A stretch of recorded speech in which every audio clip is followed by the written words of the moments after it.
Hello friends, have you heard of PEMF or Pulsed Electromagnetic Field Technology? I want to tell you a little bit about the Centropix Cloud. The Centropix Cloud is an at-home bioresonance frequency device.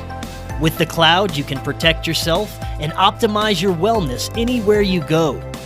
It supports molecular activation, energy, endurance, performance, rapid recovery, mental acuity, stress reduction, sleep management, deep relaxation, and much more.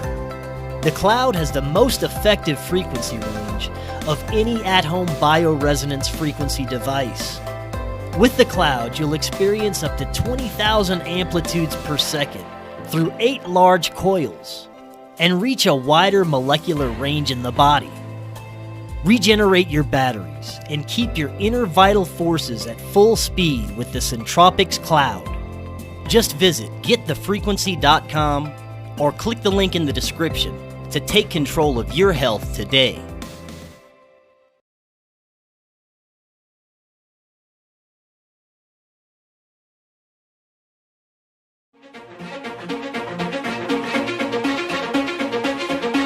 Welcome back to Forbidden Knowledge News. I'm your host, Chris Matthew. Tonight I want to welcome back to the show Gordon White.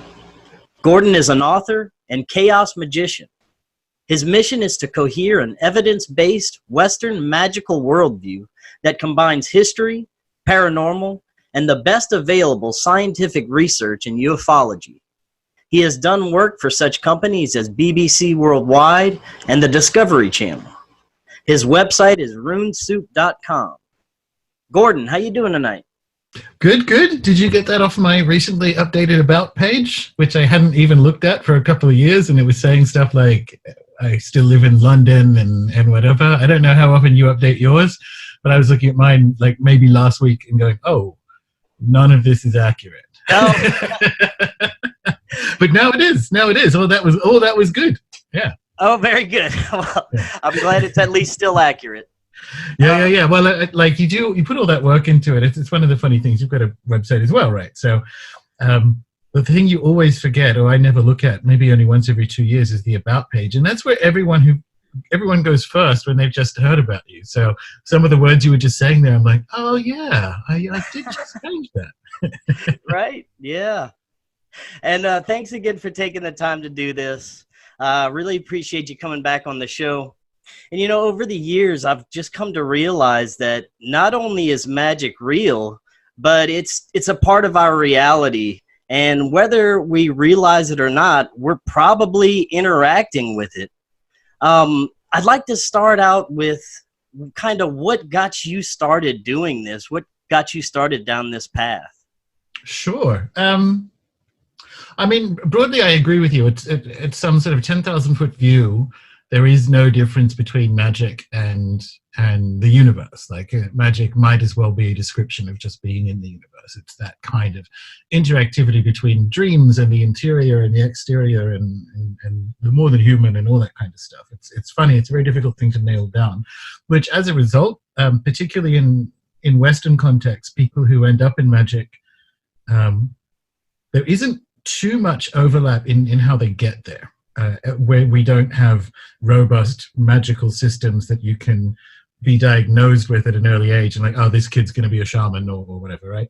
So in my case, it was sort of like that. I had some very unusual dream experiences around the age of 13, which I can't remember, and I keep wondering if I should like do some regression on it, but I don't know what the value of that would be, right? And I just sort of woke up one Saturday with, I had some unusual experiences that might have been screen memories of broadly UFO stuff or hag attacks or whatever in my early childhood.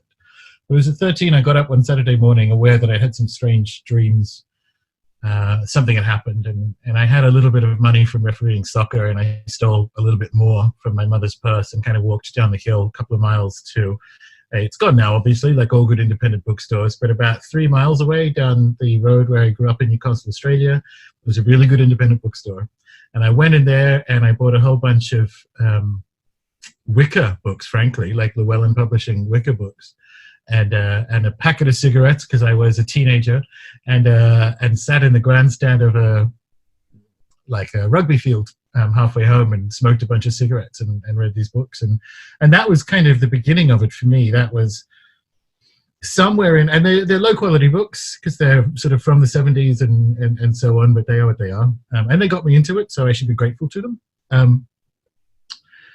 Somewhere in there, I was aware was the language, the epistemology I was looking for to articulate and be in the world, and that turned out to be magic. And fairly quickly after that, like that was the beginning of a rabid and continuous book habit, right? Fairly quickly after that, I found Peter J. Carroll's books, and he's one of a couple of other people could be implicated in this, but he's broadly considered to be the founder of chaos magic. And so I found the reprints of some of his earlier books, and that was kind of it for me. I've been really interested in magic and spirit traditions and what have you all around the world, but in terms of my home base, it is a sort of very classic chaos magic view as formulated by Pete Carroll in his books when I read them as a teenager. Very good. Now, I cover a wide range of topics on my show, and chaos magic is something I've never personally dabbled in. You know, there's a few reasons. Probably one, because it's difficult, and two, I can't find the time, and three, it makes me a little nervous. But, can you explain to the audience what exactly chaos magic is? Sure. It sounds spookier than it is or needs to be, is a better way of describing that. Essentially, when Pete and these other occultists in London, in Thatcher's London in the 80s, they were living in a squat in North London and so on, and they were experimenting with different magical techniques at a time when the magical scene in Britain was in the toilet. Like, it was really bad. And a lot of internecine fighting over different Crowleyan lineages and other boring stuff like that. And there was sort of some hangover of the 70s, Age of Aquarius type astrological nonsense, and not in the sense that all astrology is, but just like it was a mess. It wasn't very good. So they kind of had this iconoclastic idea of just experimenting with things outside of lineage and so on. And Pete named it chaos magic because you will recall, maybe you don't, there was a very popular book in the 80s called Chaos by a mathematician called James Blake, and it was the sort of beginnings of the popularization of chaos mathematics. So that sort of understanding of randomness and complex systems as applied to magic is where the word comes from. People think it's some sort of ooga booga scary thing, because in the 90s it did get interested in stuff like the Necronomicon and what have you. But at its very beginning, that's where the term comes from. So chaos magic is, you said it's challenging, and in a way it is, because there's no way to hide in it. I've done a lot of thought around this. For better and for worse, chaos magic's kind of cornerstone thing is get results. And why I say for better and for worse is that to be purely results focused is not an especially good philosophy or metaphysics to live with, to have a personally satisfying life. It is pretty good if you're going to call yourself a magician, you should get magical results. And what chaos magic excels at is it hides all the excuses. It just blows them all away. You set out to achieve something with magic, and you either get it or you didn't. And there's no, it wasn't my karma, or, oh, the ruler of my 10th house has a thing going on at the moment, which means that my career stuff wasn't very good. You can't hide in the excuses or the mysticism. It is just you facing your failure. And so in that sense, it's really hard, because magic does a lot of remarkable things, and it kind of improves your... Magic is a way of kind of using natural human consciousness capacities to affect changes in the world, right? But as far as parapsychologists can tell, there's only small amounts of changes you can do at once with it. So magic is a campaign, and it's not like chaos magic wouldn't have a lot of time for people who would set out to summon to physical appearance 10 dragons, and then if you didn't get, what are you doing that for? Do you know what I mean? There's a more imaginal way of getting at dragons, and I should know I'm something of a dragon nerd. But if you set out to get a promotion or achieve a job in the industry that you wish to be in using magic, and you didn't get it, then you have to look at that. And so it's a very campaign-based approach, and one that doesn't truck with failure, which is its strength, and as I said before, also its weakness. And as you briefly mentioned earlier, we had said it's part of our reality. Would it be just a matter of adjusting your consciousness and kind of manipulating this natural aspect of our reality to kind of make it work? Yes and no. I'm not sure. Here's the thing. Consider the possibility we're always doing it. So in that kind of very American New Thought sense, where in some sense your thoughts are causative. So your attitude towards the future, not entirely, because one of the flaws of New Thought is that it works for the good things in your life. I spoke about this with Michorowicz on my show. It works for the good things in your life, but it isn't very good at describing the bad things in your life. But nevertheless, we all kind of faintly know that there is something causative about our thoughts. Now, whether that's because we can feel the future and we're moving towards it, or whether we are literally in the present having some impact on the future because of our thoughts, it doesn't really matter. It's kind of one of those two, right? Everyone listening to this is telepathy. This is like, that's so weird. I was thinking about it that way and it kind of happened. We all have those stories. We have those stories throughout our entire life. That's what I mean by I'm not sure if magic is separate from the universe, because I think we're all always doing it. And so rather than using words like manipulation, what if it's just a slight improvement, or even just becoming aware that that is a thing we do? Like if we're suddenly aware, when you sit there and go, hang on a minute, my thoughts are, I don't know how it works, but my thoughts are kind of causative. So maybe I should look into that, and maybe there are ways of optimizing that causation so that I'm causing good things in my life, rather than me being afraid that my wife's going to leave me and then I knew that was going to happen. She left me for the trainer. Like it's having an improved language for understanding how your thoughts and your dreams and your actions are all co-implicated in the life that you are living. And that sounds a bit wordy, but it's the only way you can say that your physical actions impact your dream state impacts your physical actions, both of them impact your thoughts while you're awake. So co-implicated is a better way of kind of going, it's a non-linear relationship. And magic has the language that allows us to put that, to center that, to become aware that that is a thing that is part of human experience, and also very likely has different ways of getting that natural capacity to work better. And could you explain what sigils are and how they are used in this chaos magic? Sigils are the kind of perfect example, or the perfect technology that emerges from what I just said about causative thoughts and so on. And it's kind of like the cornerstone magical tech of chaos magic. And funnily enough, I didn't really like it for the first sort of 20 or so years, a bit less of which I say it's funny because for people who are unaware, I'm kind of known for it now. I didn't really like it for a while because the sort of 90s version of it is that you kind of you write out a statement and you turn that statement by various different processes into essentially a pictogram. So if you're after a job, or if you're a love spell, or whatever it happens to be, you turn that sentence into a picture. And then in the 90s, it would appear to be you'd kind of look at it and masturbate to orgasm. I'm like, this doesn't seem super fun. Like, orgasms are fun. Masturbation is fun. This just seems kind of pathetic when you put them together. And what happened when I was in London was I'd had to kind of downscale. I'd moved from New Zealand where I had more space, and I had to kind of downscale my ritual space because London is expensive, and we were living with flatmates in a share house. And so there wasn't actually room for like kind of fun magical stuff. So this was my return to sigils. And I kept, because I work in media, I kept getting made redundant. So I was always on a job quest, right? And I tried all these different techniques and found that like sigils in particular, there are some techniques that I describe on the blog and in my books and in their sigils course that allow you to kind of add that extra dimension of time, because it's a really good way of opening that unconscious, conscious discussion in your own mind that allows your causative thoughts to kind of land in a more predictable way in reality. The thing that I couldn't get to work was to have them happen quickly, because like I needed a job now kind of thing. And so there's a few techniques there. So sigil magic is essentially turning a statement into a picture that your unconscious will understand. And there is something about that process that improves the causative capacity of your thoughts.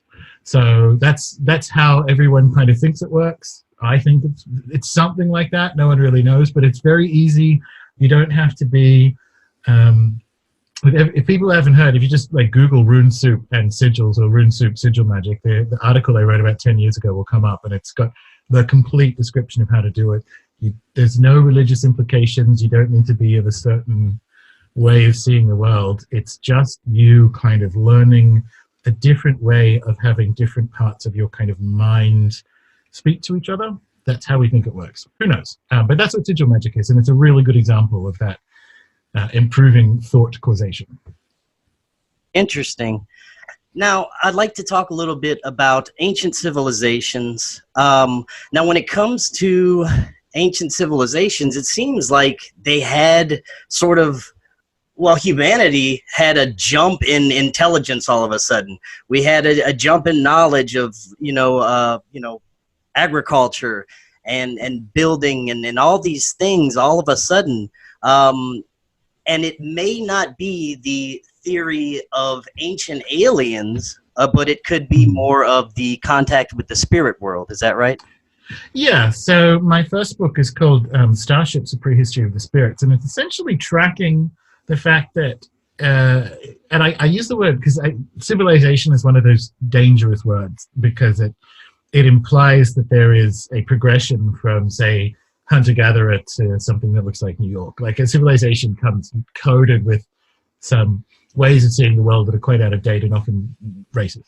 But a better word for it is cultural complexity, because if you compare, say, let's take South Korea. If you compare South Korea to the Anunnaki people in Central Australia, there's a technological complexity in one, but an imaginal and linguistic and musical complexity in the other.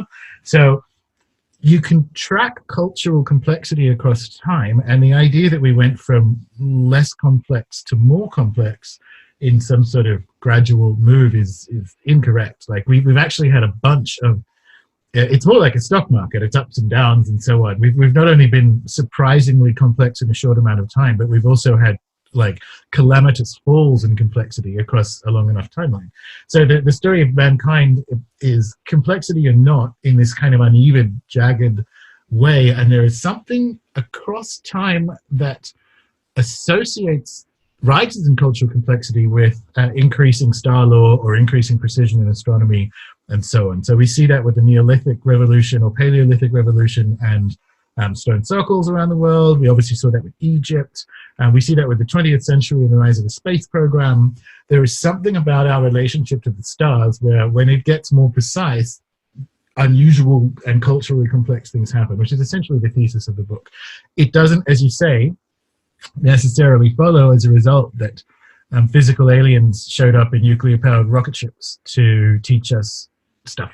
That's a very materialist reading of something that probably did happen, which is having different ways of having different inspirations and essentially inspiration, but having different ideas about technology kind of like thrown into our minds from another dimension, and crucially for reasons that we don't know.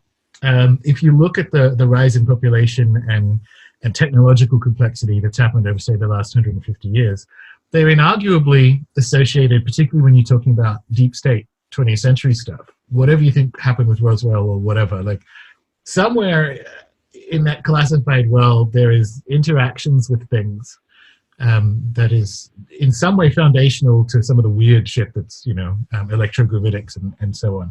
And we don't know why they're doing that. Remember, you're dealing with entities that have a different relationship to time. For them, our understanding of time is, we can't really see the future, but it might be for them walking around a room. So I'm not quite sure why humans get different bits of technology from what I metaphorically call the edge of the campfire, whatever the extra dimensional realm is. Because we can't, like, it sounds good, like, oh yay, we learned metallurgy and herb lore and all these things that we have, say, in the Book of Enoch tells us that the Watchers the version of the story of the Book of Enoch is that the Watchers gave this information to mankind. But that is a universal story. You'll find it with different names in sub-Saharan Africa and so on. And I'm not sure why they did it. Like, we don't know yet. And given how, given that we can now kill ourselves many times over, and that's new. That's only in the last 70 years we've been able to do that. Why? Like, there's a different level of morality when you deal with the extra-dimensional. That doesn't mean it's a universal good that we have clever technologies. And maybe there's something behind the idea that for the most part, the stories of where humans get this kind of civilizational tools from is that the demons taught us that.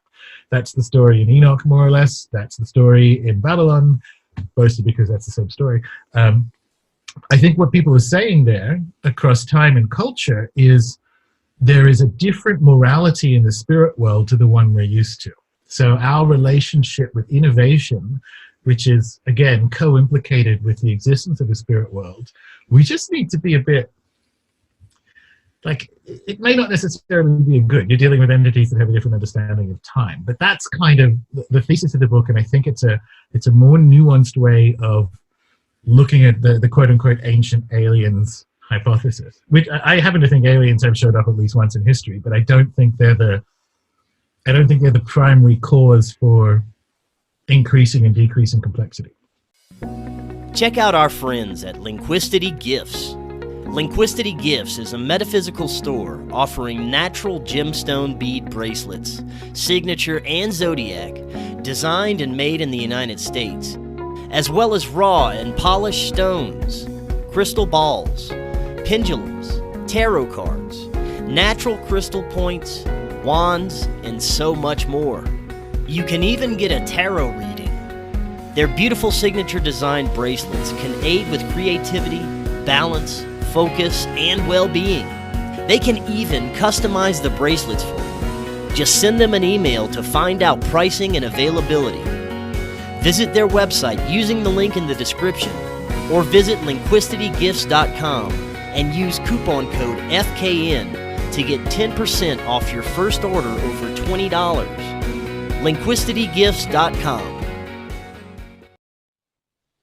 And it seems that ancient Egypt is probably the last real definitive magic dynasty, wouldn't you say? Yeah. So for a bunch of different reasons, and even at the time, people knew that. So I can't remember.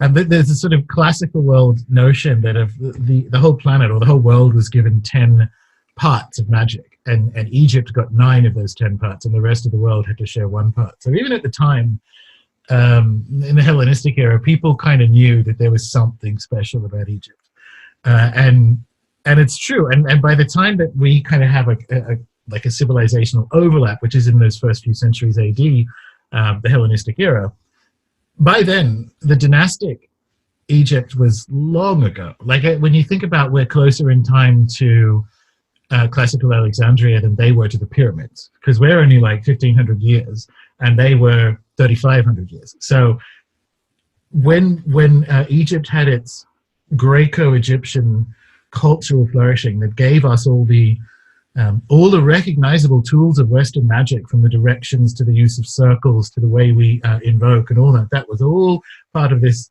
Greco-Egyptian blend in the first few centuries AD.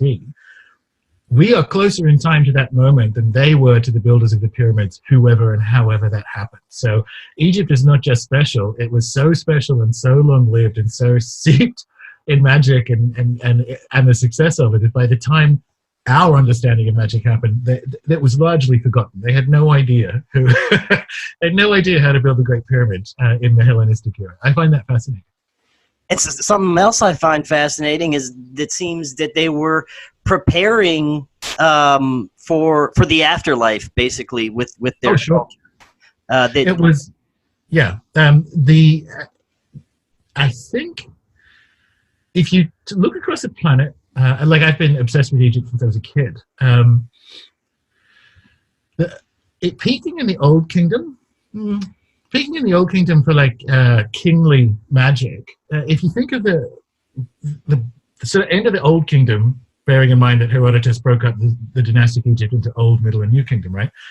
If you think of the Old Kingdom as the end of the Stone Age, so the absolute peak of the Stone Age, rather than like the beginning third of an Egyptian story, it makes a lot more sense because they were playing a game of stone at a level that is what we do with chemicals and electromagnetics now. Like their technology was stone, and they were liquefying parts of it to make pyramids and the full language of it. It was the peak of a 10,000 year kind of like industry of humans learning the language of stone.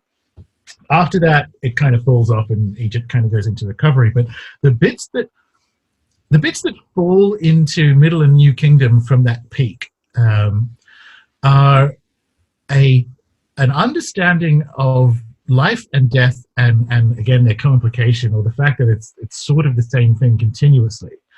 An understanding of that hasn't been equaled anywhere in the world. Like even playing Senate, so the board games that you see Egyptian nobles playing in the wall paintings of the tomb.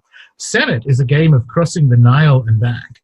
So, and there was something about playing that made it was like practice for the afterlife, like practice for you dying and heading across to the western shore of the Nile, but crucially also the ability to come back. So even in their gameplay, what they were doing was kind of like teaching themselves the mental tools to survive the process from life into death in a coherent way, and also remain in dialogue, or the capacity to come back to the living world. And that's just a board game. That's not their songs. That's not how, their festival cycle or anything. There's literally a board game that's essentially shamanic training. The Egyptians were playing it. It sounds gloomy because we have an unhealthy relationship with death, but they were playing life and death in a way that no other civilization ever has. And I find that fascinating, because it sounds gloomy, we think death is the end, but they were just on this whole other level of how that works, to have a conception of the physical and non-physical components of the human, so that you have your name, and you have your spirit, and you have your soul, and you have all these different bits. This was all designed to get better at moving the right things to the right places into the afterlife or eternity. And that if you spend thousands of years doing that, which they did, you get pretty good at it. You get pretty good at anything after a few thousand years. I can imagine. And there's so many theories on to what possibly the purposes of the pyramids were. Do you have any thoughts on that? Well, it depends which ones. In general, like usually when people ask that, they're talking about the Giza Complex. That's Giza. Yeah. So it's my best. I think the entire Giza Complex was an immortality machine. So it was a map. It was a representation of the afterlife that also was in the afterlife. And if you look at the fact that Robert Bauval, I think, is just open and shut on this, whatever it was, 30, 40 years ago, when he's looking at the Orion belt stars and the three main pyramids of the Giza Complex. We forget that there is different temples and tunnels and all the rest of it. And crucially, the Giza Plateau is on the western side of the Nile, but it's also on top of an area that is pockmarked with a cave system, because it's sort of sandstone and so on. So even 10,000 years ago, 20,000 years ago, when there were just people living along the Nile, this would have been a place of the afterlife, because it's already on the western side of the lake, and it's literally the river, and it's literally an underworld. So it would have ritually been a map of and equivalent to the underworld for tens of millennia, and over that time, different ways of ensuring their own immortality were built. And it peaked with the Old Kingdom complex there, where the use of sound and stone and ritual was done to ensure some sort of immortality process. And we kind of know that from the archaeological evidence that shows that foreign dignitaries were coming to Giza, and if it was just a tomb, what are they doing? What are they doing there? But if they're there because it's part of this is sort of like, if you want to make sure that you survive into the afterlife, this kind of use of music and resonance and percussion and stone and particular alignments, which we don't know, but we just kind of know that there's pieces there. It's like having a crashed UFO. The use of sound and sonics in the Great Pyramid means something. The use of deliberate stone choices means something. We just don't know. We can guess at what they are, but someone knew putting these things together. So there is something about the Giza Complex, it makes it a immortality ritual, almost like a theme park.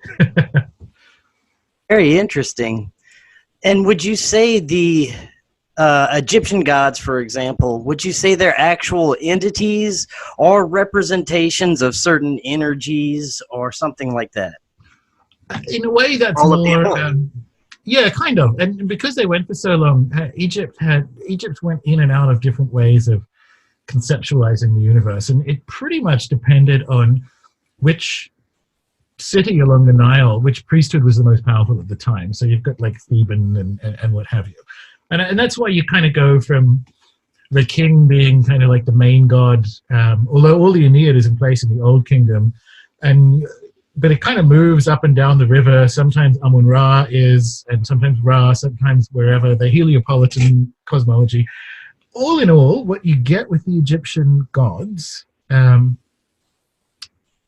is sort of like a personification, although they are kind of like half animal as well. They were personifications of, I guess, like the energy that built the universe. So if you look at the kind of parents and grandparents of, and then like child gods like Horus, if you kind of go up that family tree and you translate the names, you're actually looking at a way the priesthood thought the universe was put together. So you kind of have like polarities to begin with, like wetness and dryness, and from them you get those have kids that are different kind of like notions, almost like physical forces in the universe. And then by the time you get down to things that look approximately human, you're all this way down a manifestation of how the universe worked. As to what the laity thought, as to what the people who are just working in the fields thought about the gods, we don't really know. But like the priesthood probably had something very monist. Probably they had a sense that the universe was all sort of one thing, and the gods would at least once you're in the New Kingdom, the gods would represent different facets or manifestations of this oneness, and depending on which god was kind of top at the time, like Amun-Ra or Atum-Ra. Atum means the hidden one, so Atum-Ra is kind of like, well, the Atum means it's hidden, so it's almost like the name means the manifestation of Ra. So Atum is the kind of unmanifest stuff of the universe, and Ra is the first thing. And so you kind of see in their text that they had that approach to it. But as for like the rank and file, who do you pray to when your daughter is sick?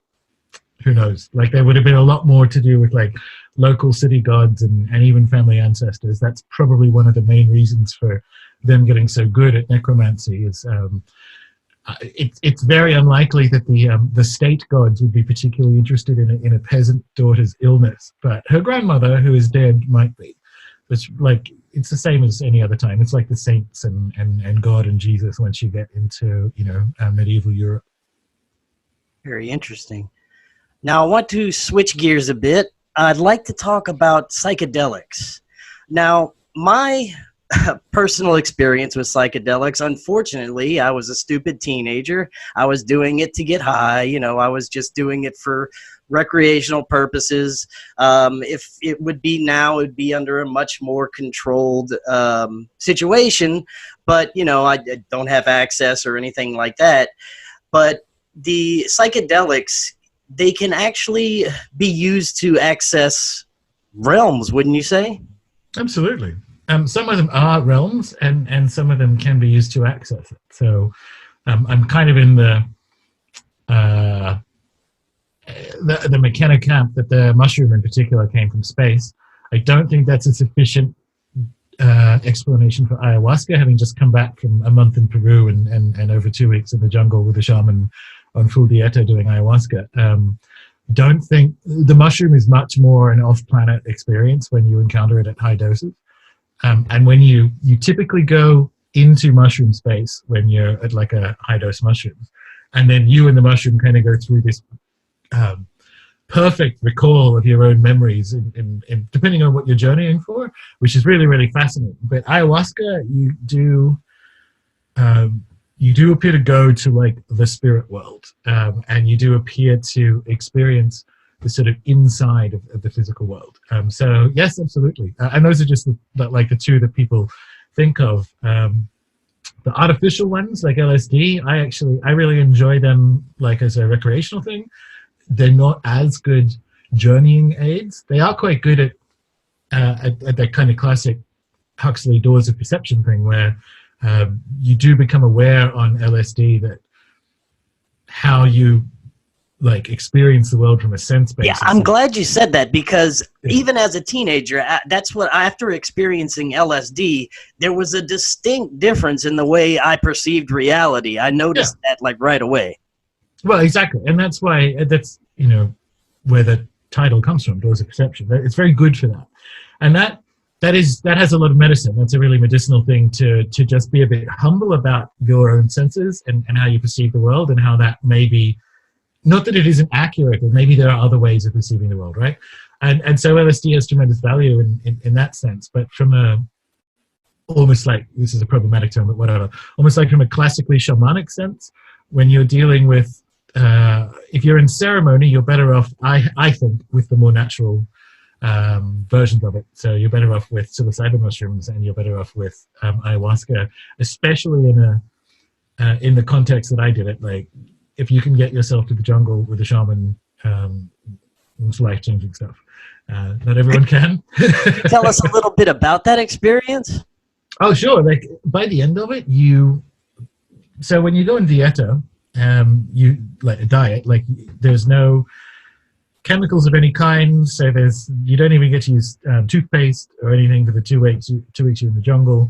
And you diet with different plant teachers. So in addition to ayahuasca, you're allocated, depending on what you're coming there from a healing perspective to have, you diet them. And the reason is, like, and you definitely experience it probably from about the end of the first week on, we are so interrupted by our EM environment and by the chemicals we use that we think are beneficial for us, and even ones that are beneficial for us.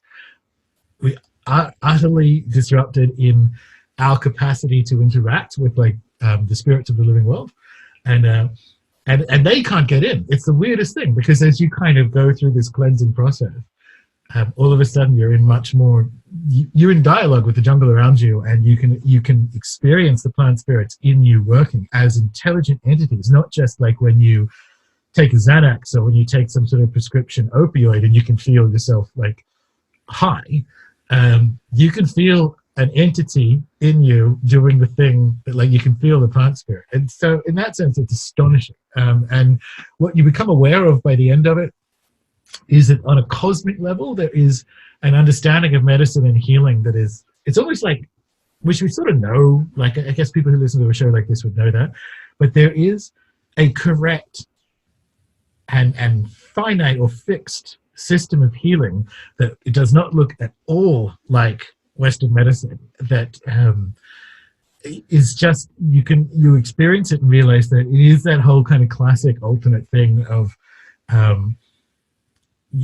your goal should be holism rather than like a replacement of something that's damaged. And by the end of the 2 weeks, it's just utterly changed. It's remarkable stuff. But what ayahuasca, why she's a different entity to mushrooms, is that our interface with her requires 2 plants. So it's not that she's a plant spirit, right? Because you need the actual kapi vine and the chacruna tree kind of cooked together. That's what ayahuasca is. So that's what makes her extra unusual, which is, here is an entity that isn't just like the mushroom is, just the spirit of a fungus, right? Like, this is a definite, distinct, non-human entity whose natural interface requires these 2 plants. So she's something else. It's really fascinating, and you experience her as that separate healing entity, and particularly when you're in the hands of an accomplished ayahuasquero whose entire job, and has been for decades, to be essentially, a priest of ayahuasca. And when you're talking about basically contacting entities, have you ever, had basically a contact experience with entities while on psychedelic? Well, every time. The ayahuasca one in particular was by design for that. Like she is a separate being, and we went essentially to her temple or her lands and for healing, and that's her job. She's a healing spirit. I say that's her job, like she works for us. It's more that's her function or agreement with mankind. So there was no. If you haven't done it, there's no convincing you that the only way of understanding the experience is as ayahuasca as a separate being, rather than, well, you were high and it obviously has some sort of medicinal effect. It's not that exact. It's not just that. So yeah, absolutely. And I guess what I was fortunate with is that I do have some experience over the last couple of decades of entity contact anyway. So when it did happen, I can lean into it, or I don't find it as weird or what have you. And so I got, it was a good experience for me, put it that way. Now, I believe it's DMT that you hear the term machine elves. Have you heard this term? Can you explain what that is? So dimethyltryptamine 4 is the active ingredient. This is such a materialist understanding, and you notice that if you do ayahuasca rather than smoke DMT, which I've also done. When you do ayahuasca, you realize that it's almost like taking a bone or a lung or something out of an organism and saying it's the same. Like this is ayahuasca. It's like it's not. It's a lung. Like that being said, it is the we have receptors in the human brain that function with DMT because the human body actually produces it in low levels. So it's the most powerful hallucinogen on the planet, and it's also one that the human body makes.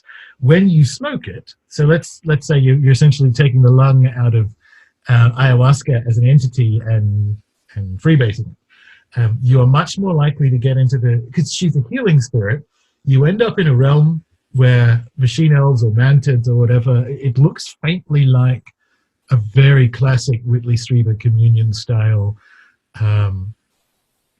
experience. Not traumatic like that. They're aware you're there, and they kind of fix you and buzz about you and so on. And Terence McKenna called them the machine elves.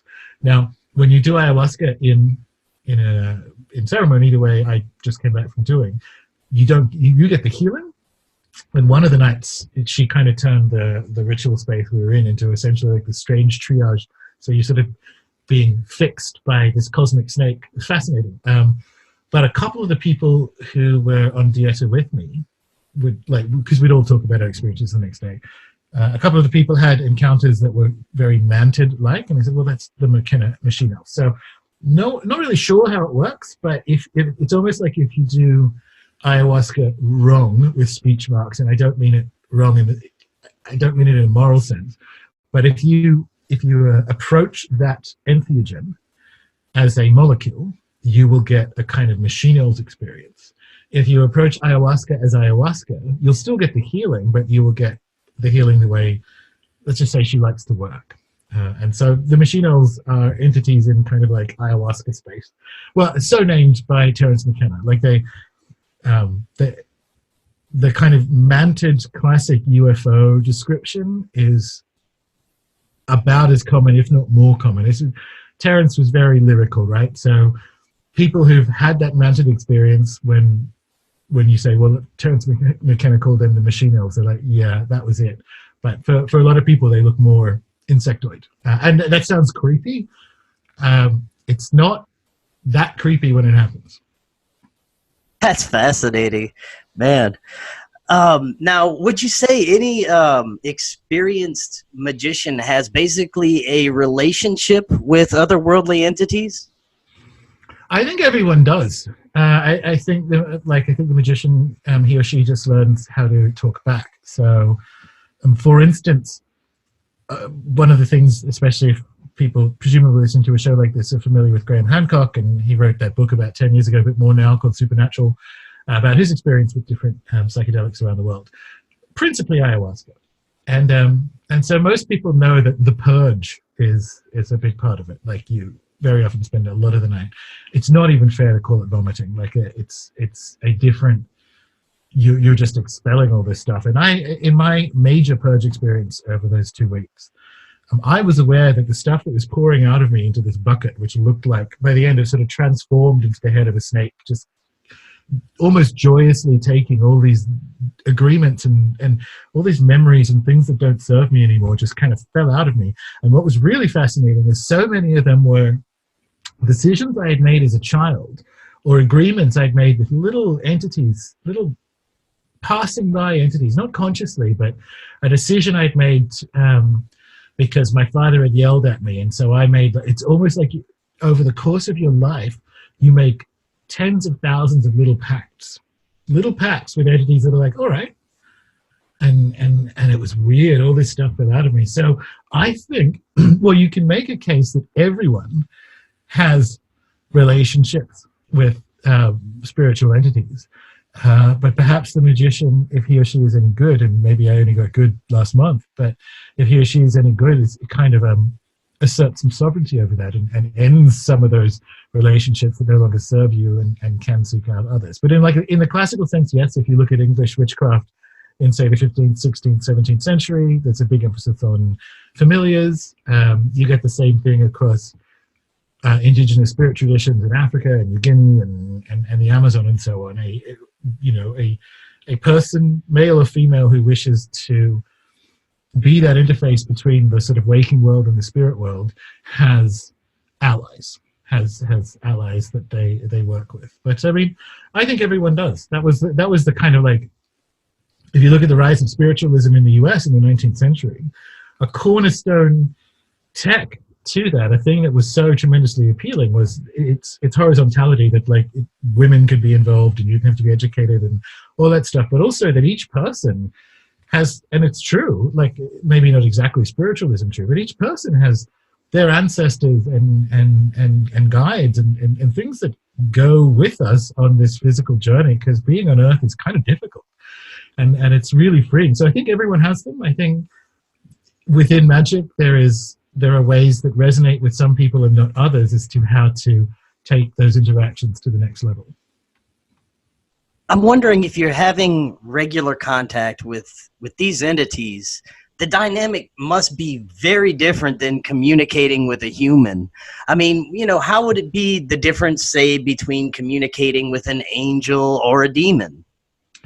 So it's the logic of it.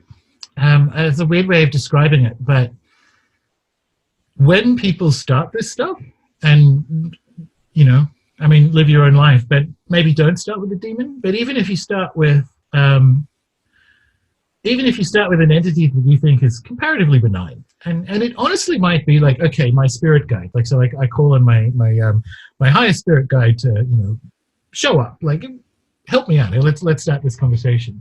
You're not sure, and this is a faulty or false equivalence, because it means we haven't thought about what the imagination actually is anyway. But you're not sure if it's in that old sense. In some way, this is in my head. Like I have made this up. By the way, I had this whole rant about the imagination, but like I've made this up. That's what you kind of think as you go through it. And even if you do it like in a ritual setting where you kind of, the room suddenly feels a bit different, and you're like, well, that just might be the incense, and because it's dark and whatever. Like, am I making this up? And then whatever you've asked for, and if it's just contact or whatever, the results will show up in your life in a way that you could never have landed on. A human mind would not have followed that line of logic. And that's the difference. Is you are never far from the realization that you are dealing with non-human entities when you're dealing with angels, because they just don't think like us. And so the results will show up in this really unusual way that demonstrates that here is a mind that has a different view of time and space and so on. So you'll get like, it'll be a whole bunch of different colors. A good example, earlier this year, I was at an ancestral lineage repair workshop in Melbourne. And so I'm there working on, in ceremony, working up one of my ancestral lineages. That's what we were there for. And I encountered this spirit that apparently declares himself to be an ancestor, Uncle Jim, London cunning man in the 1600s. And because I have a background in magic, I'm like, spirits will tell you all kinds of crap. This is good advice for people. They will tell you everything. Like, oh, listen to me, I'll make you rich. And like, make me rich and I'll listen to you. It's what the magician says back. Because the spirit world delights in getting us to do things in the same way we're so excited when telepathy or something works. Any of that kind of cross the divide thing, they are super impressed with themselves when they can get a human to do something, just like we're impressed when we can get a spirit to do something. So I'm like, no. This event was in Melbourne and I live in Tasmania, so it was a whole other island. And so I say to Uncle Jim, all right, if you're who you say you are, you have 24 hours to prove it. Now that's difficult because I'm in an Airbnb. And so all I'm doing is like going to the workshop, going back to the Airbnb, going to the workshop. I'm not seeing anyone. It's just me there on my own. I'm not living my normal life. No one knows I'm there. Nevertheless, I tell Uncle Jim, you have 24 hours to prove that you are a London cunning man up my lineage. And so I go back to the apartment, the Airbnb. And on the way there, in the little street where it's on, the guy is actually 2 doors down. So he lives there. And I get chatting to him. And he's from Singapore. And I smoked at the time, and he still smoked. So we sat outside and drank and smoked. And he was the son of not 1, but 2 cunning lineages. So cunning man is like the right person. Cunning woman is like the non-witch way of saying, like, tribal village healer, right? And his family, his mother and father, both dead now, were both from different cunning traditions in Singapore. And we spent the entire night, the whole night, talking about frog curses and different healing methods and different stories of what it's like to grow up in a family of cunning folk. And so I went back the next day to the workshop, and we go back into ceremony. I'm like, all right, Uncle Jim, I got the message. Because there is no way, like, it could not have been more clear. And it's that logic. And it was that kind of, I dared him, like, okay, you have 24 hours. And I got not 1, but 2 cunning lineages. I spent the whole night, because I was kind of thinking to myself, there is no way you can do this unless I sort of turn on Netflix and maybe watch a witchy show. There's no way that I would spend the entire night having like a cunning person revelation. And yet I did. And yet I sat there all night with this guy from Singapore, we're still friends, talking about the different lineages that come together in him and frog curses and all this like proper stuff. And I'm like, that's crazy. That's the sort of logic. That's how you can tell you're in dialogue with the spirit world, because it does stuff like that. It does stuff like that, and you go, something is real here. I don't know what it is, but something is real here, because that is a very, very, very unlikely thing to have happened. Wow. Would you say that quantum physics is modern science's way of trying to kind of access these realms and understand them? No, certainly not at the moment. I would say at the beginning of quantum physics, so in the 30s, all those people were all Vedantists, so they all had that kind of European, somewhat romanticized / racist view of Indian philosophy. Not that that is wrong, but like, not that that's bad. That was the kind of cutting edge sort of philosophy or metaphysics 100 years ago. And so the beginnings of quantum physics were, there was an opportunity there to kind of make the universe alive again. And they didn't take that opportunity. The sort of last 70 years of physics has gone in the opposite direction, which is ruining the results of, or ruining the implications of quantum physics by trying to keep it materialist as possible.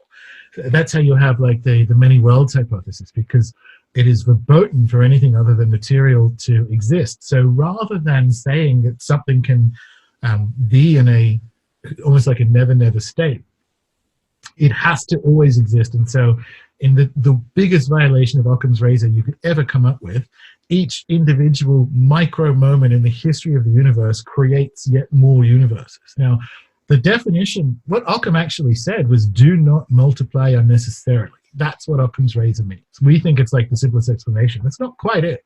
It's do not multiply unnecessarily. So there's probably a way of understanding the movement of the planets without saying invisible angels are pushing them. Don't multiply these invisible angels. That's what he was saying. And yet we have cutting edge physics going, oh, well, at every single micro moment, an entire universe exists. Now that is the limit case for multiplying unnecessarily. So quantum physics is a failed attempt to put, I guess, life back into the universe. Fortunately, I think the 21st century belongs to biology in the way that the 20th century belongs to physics.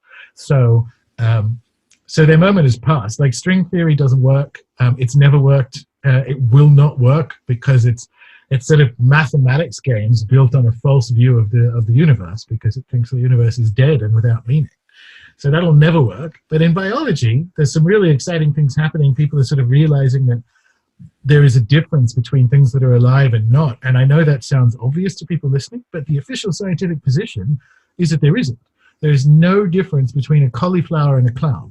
They're both mostly water in the same shape, but like there is. Like, one of them is alive.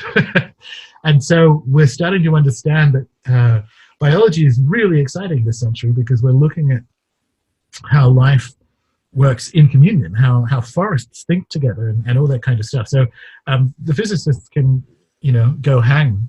They had their opportunity and they lost it. The 21st century mercifully belongs to biologists, and I'm quite bullish on the idea that the Western world, because everyone else never lost it, but the Western world re-enchants in our lifetime. The official position is that we do in fact live in a living universe, because we're, alive. And that's a radical statement at the moment. It's obvious to us, but it's a radical statement. And I think the savior from a science perspective this century comes from biology, not physics. Yeah, very well said. And nowadays, I'm looking at TV, I'm looking at Netflix, and I see so much occult symbolism. I see so much shows about witchcraft and the occult. What do you think is happening here? Do you think it's some kind of indoctrination or preparedness for something, or what do you think is going on there?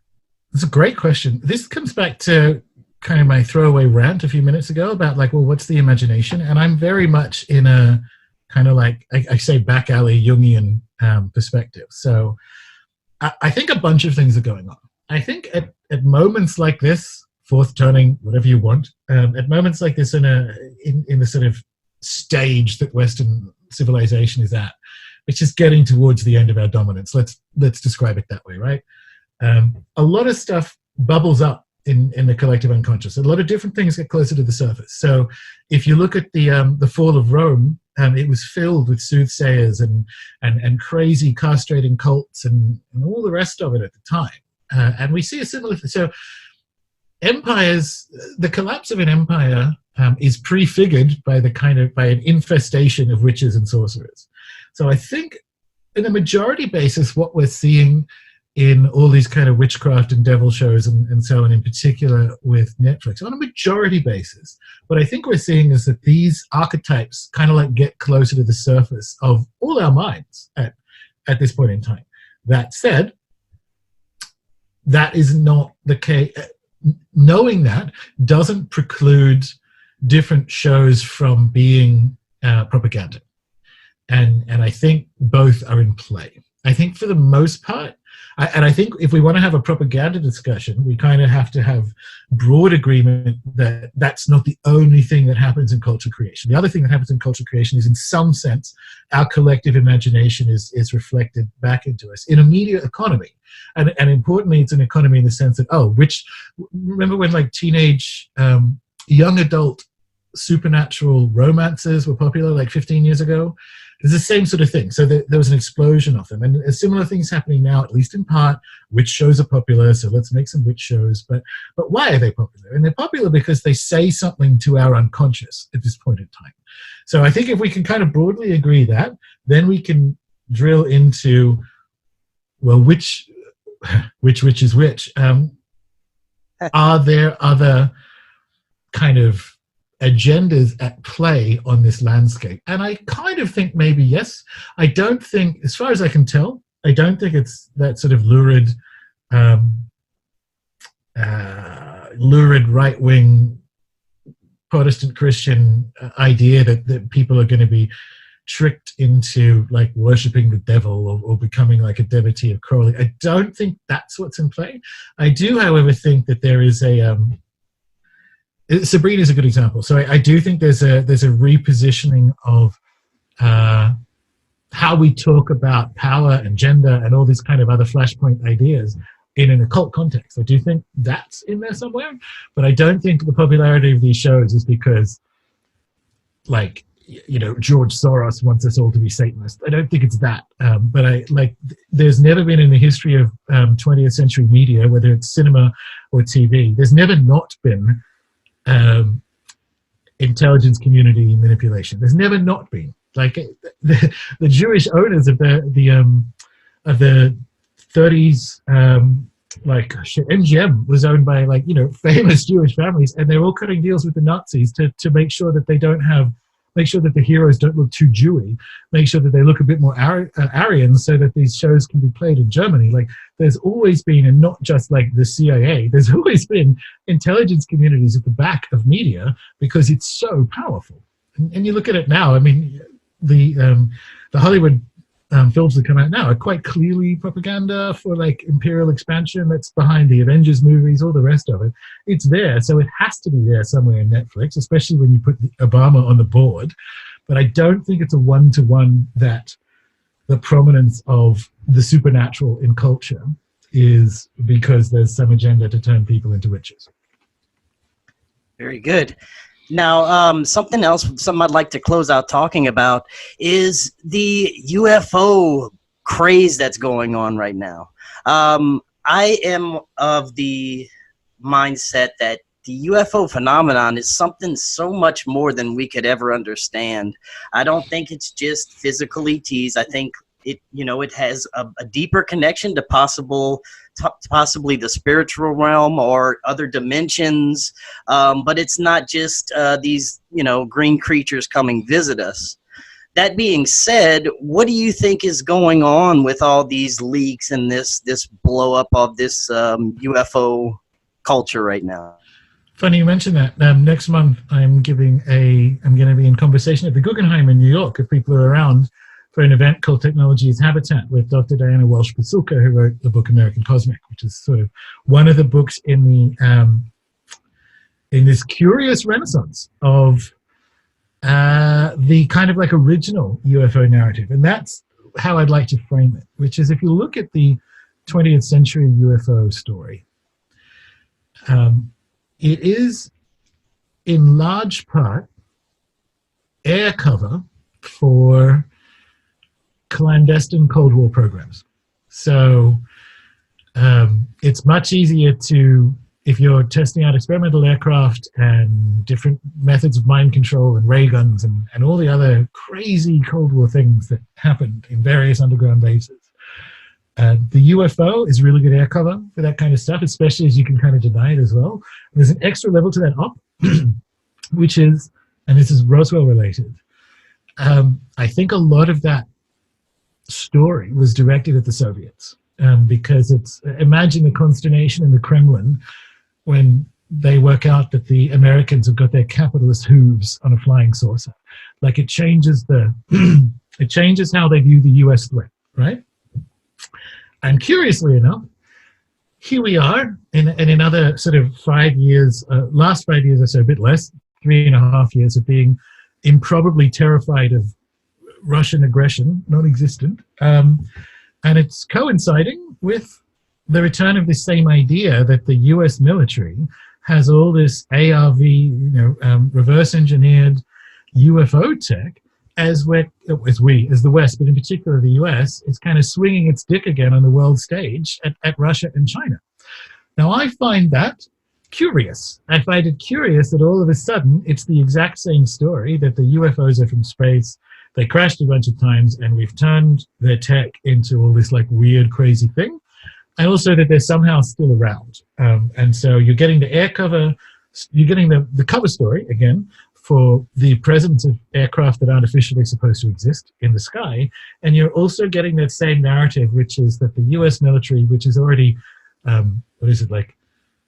it's more than double every other military combined in terms of official spending, is not only ahead in dollars and hardware, it's also like dimensionally ahead in the implications are it has electrogravitic craft and all the rest of it.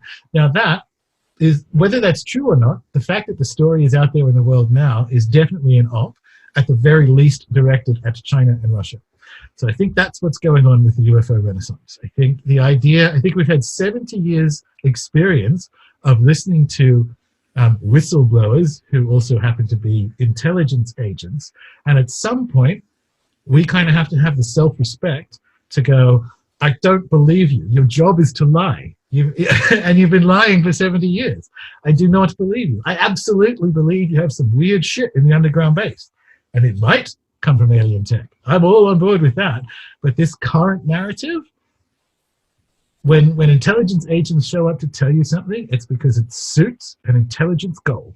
And so and I think more people this time around are on board with that. I think the if you look at the not especially good outcome or limited success of like the To the Stars Academy, I think there are hopefully enough people who've been around ufology for long enough to go like, it's like the same story again. It's the same, you just rehashed it. And I think that's what's going on. I think the funny thing is, this analysis is completely true, even if it turns out all of that secret tech they have really is based on alien vehicles. It's still nevertheless true that the way the story is coming out is at least in part for geopolitical reasons directed at other countries that, the West might be in military competition with. Wow.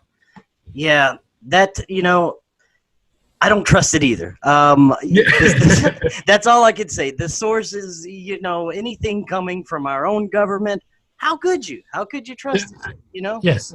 Is it your first day on Earth? Like, what's happening here? I agree. Like, I will listen, but I will listen not to believe it. Like, I will listen because I need to know what the liar is saying.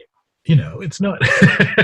And there's a certain level of intelligence that you can derive from that, which is like, okay, well, and that's how you can extrapolate out into geopolitics. It's like, well, why is this story once again coming out in this way?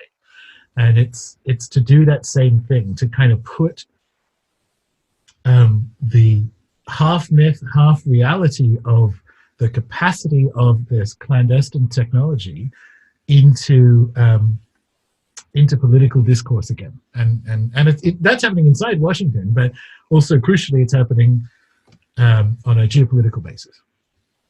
Well, Gordon, once again, awesome stuff. And once again, I had a list of stuff so long that we could have talked for another 2 hours, so we'll have to have you back on again. Anytime. All right. Well, you have a great night. Okay, you too.